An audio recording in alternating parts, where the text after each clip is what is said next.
আজ থেকে আমরা 10 বছর আগেও যেরকম দেখছি 10 বছর পরেও এরকমই আছে, আগামী 10 বছর পরেও প্রকৃতিতে ওরা এরকমই থাকবে। এটাই আল্লাহ তাআলার নিদর্শন। বিসমিল্লাহির রহমানির রহিম। আমরা যাচ্ছিলাম হচ্ছে বাড়ির দিকে। এইখান দিয়ে হচ্ছে সামনে কিছু দূর আগাইলে আমাদের বাড়ি। আসছিলাম হচ্ছে নানা বাড়িতে, নানা বাড়ি হচ্ছে এই সাইডে, আমাদের বাড়ি হচ্ছে উত্তরপাড়া, নানা বাড়ি হচ্ছে পূর্বপাড়া। তো এই পথটা দেখে খুব মানে স্মৃতি মনে পড়ে। এই পথ দিয়েই আমাদের যাতায়াত ছিল এক সময়। এখন তো আমরা রাস্তা দিয়ে যাই, আগে তো রাস্তা ছিল না। নানা বাড়ি থেকে বাড়ি যেতাম এদিক দিয়ে, আবার আসতাম এদিক দিয়ে। তো আজকে এখান দিয়ে যাওয়ার পথে একটা সুন্দর জিনিস আমার চোখে পড়ে, আপনাদেরকেও দেখাবো ইনশাআল্লাহ। এই দেখেন, এই যে গাছের ভিতরে কত বাবুই পাখির বাসা।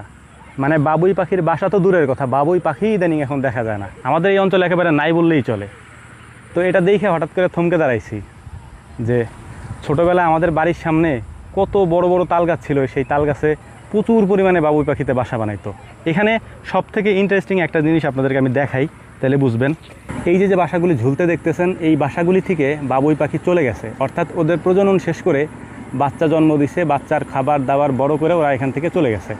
এই বাবুই পাখির বাসাগুলি এখন একেবারে খালি পড়ে আছে, এখানে কোনো বাবুই পাখি নাই, এবং এই বাসাগুলি এখন এই গাছে ঝুলছে।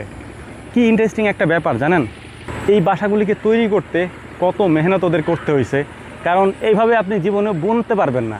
আমরা মাঝে মাঝে যখন ঢাকা যাই, যখন কোনো সিগন্যালে পড়ি, তখন গাড়ির পাশে এই ধরনের বাবুই পাখির বাসা বানায় নিয়ে আসে, হ্যাঁ, বিক্রি করার জন্যে। ওইটা দেখে মাঝে মাঝে অবাক লাগে যে হুবহু তো এরকম হয় না, পসিবল না এরকম বানানো। কত কারুকার্য করে ওরা এই বাসাগুলোকে বানাইছে। এটার মধ্য দিয়ে একটার মধ্যে হচ্ছে যে পাখি বসে থাকতে পারে, আর একটার মধ্য দিয়ে ভিতরে ঢুকবে এবং আরেক জায়গাতে বেরোবে। এত বুদ্ধি আল্লাহ তাআলা ওদের মাথার মধ্যে দিয়েছেন। এবং সবথেকে ইন্টারেস্টিং ব্যাপার হচ্ছে ওরা এই বাসাগুলি তৈরি করছে। বাসাগুলি তৈরি করার পর ওদের কাজ শেষ হওয়ার পর, অর্থাৎ ওদের প্রজনন শেষ হওয়ার পর, বাচ্চা কাচ্চা জন্ম দিছে, ডিম পারছে, এরপর ওরা এখান থেকে চলে গেছে, কিন্তু বাসাগুলোকে ওরা রেখে গেছে। একবার চিন্তা করে দেখেন তো, মানুষের দ্বারা কি এটা সম্ভব হইতো? মানুষ কি এটা পারতো এই বাসাগুলিকে এভাবে রেখে চলে যাওয়ার জন্যে? আপনি যদি বিয়ে শাদী করেন, বিয়ে শাদী করার পর ঘরবাড়ি করছেন, বাচ্চা কাচ্চা জন্ম হয়েছে, তাদেরকে ছেড়ে আপনি চলে যেতে পারবেন? মানুষের দ্বারা কিন্তু এটা সম্ভব না। কিন্তু প্রকৃতিতে এই রকম নিদর্শন আমরা অহরহই দেখি।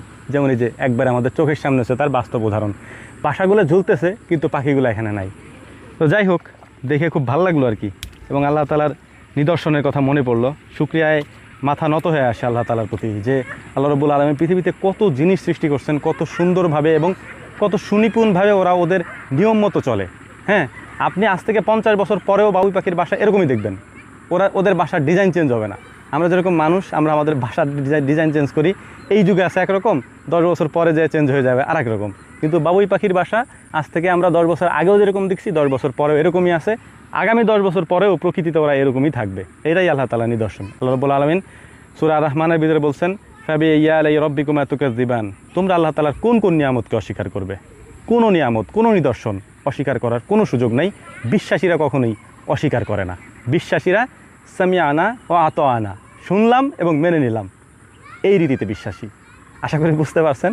আসসালামু আলাইকুম রহমতুল্লাহ।